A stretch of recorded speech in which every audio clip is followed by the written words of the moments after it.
সেই লোকটা জাহান্নামে যাবে। বিশ্বনবী আরো বলছেন, কি বলছেন?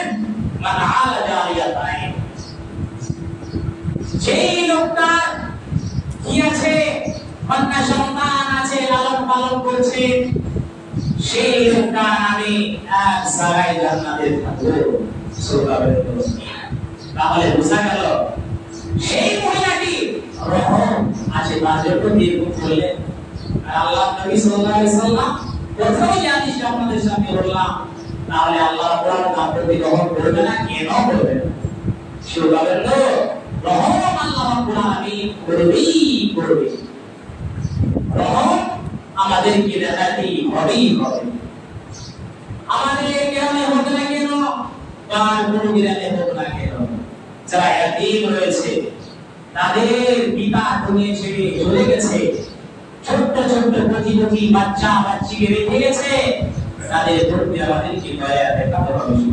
বিশ্বনবী বললেন, যেই লোকটা ইয়াতীমের প্রতি লালন পালন করেছে, তাকে লালন পালন করে আদর করে দিয়েছে, বিশ্বনবী বললেন, আমি এবং তুই একসঙ্গে কাল কিয়ামতের ময়দানে একসঙ্গে থাকবে কিয়ামতের ময়দানে। বিশ্বনবী সাল্লাল্লাহু আলাইহি সাল্লাম বললেন, হে মুমিনগণ, তোমাদেরকে কিভাবে পৃথিবীর বুকে থাকতে হবে? বিশ্বনবী বলছেন, আল মুমিনু লিল মুমিনি কাল বুনিয়ানি ইয়াসুদ্দু বা'দাহু বা'দ। নবী সাল্লাল্লাহু আলাইহি সাল্লাম বললেন, মুমিনকে কিভাবে পৃথিবীর বুকে থাকতে হবে, সেই মতো এই ইট করে এক অপরের ইটকে ধরে আছে, মানব দেহের জীবনে এক অংশ অপর অংশ দিয়ে ধরে আছে, সেই মতো মুমিনকে এভাবে এক অপরে ধরে রাখতে হবে। কেননা তার প্রতি মায়া করতে হবে, রহম করতে হবে। বিশ্বনবী সাল্লাল্লাহু আলাইহি সাল্লাম হাদিস বর্ণনা করতে গিয়ে বলেছেন, আগে এই আমাদের কালের যে কত হয়ে আছে, একই ব্যাপারে কি আমাদের কালের বিশ্বনবী তুমি চারটি আমলে পাঁচটি আমলকে করতে ভুলে দিয়ে এই আমাদের কালের শুরু হবে। তাহলে বোঝা গেল মুসলমান অপার মুসলমানের প্রতি দয়া করুন, হ্যাঁ মহাব্বত, প্রেম বেশি, প্রেম প্রতি ভালোবাসা দেখাতে হবে। তো স্মৃতি আছে এই আমাদের। আজকে তো এই ঈদটা আমাদের কাছ থেকে হারিয়ে গেছে। আজকে ভয়াবহ প্রেম প্রীতি আমাদের মধ্যে নেই, সব শেষ হয়ে গেল। আজ যারা মুসলমান অপর মুসলমানকে বিরাজ করার জন্য প্রস্তুত হয়েছে, এক মুসলমান অপর মুসলমানকে ছিন্ন বিচ্ছিন্ন করার জন্য প্রস্তুত হয়েছে। এই লোকটাকে কিভাবে ফাঁসা যায়, একে কিভাবে জ্ঞানে ফেলা যায়, একে কিভাবে বিস্তারিত করা যায়, আজকে মুসলমান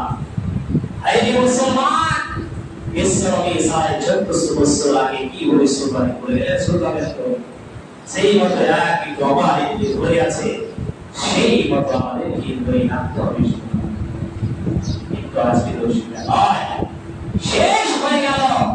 আজকে আর মুসলমান অবাক মুসলমানের এত ষড়যন্ত্র করছে, এত দুশ্মনী করছে, বলা সীমানায় কয়েকদিন করবে দুশ্মনী, কয়েকদিন তার মধ্যে ষড়যন্ত্র করবে, 60, 70, 80 বছর তারপরে কি হবে আপনার অবস্থা?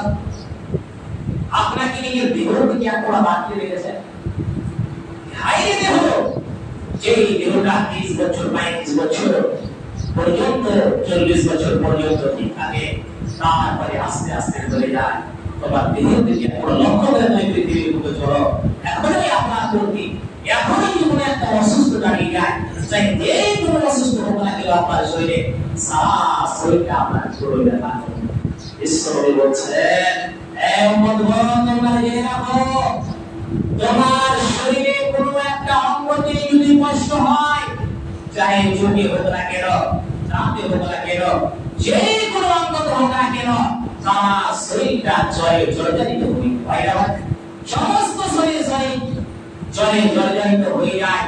সেই মতো তোমার কোন মুসলমান অপর মুসলমানের কিভাবে দেখবে, শুধু সেই কষ্টে পড়ে যায়, যে দুঃখে পড়ে যায়, তার দুঃখকে আমাদের জীবন কি করতে হবে, দূর করতে হবে।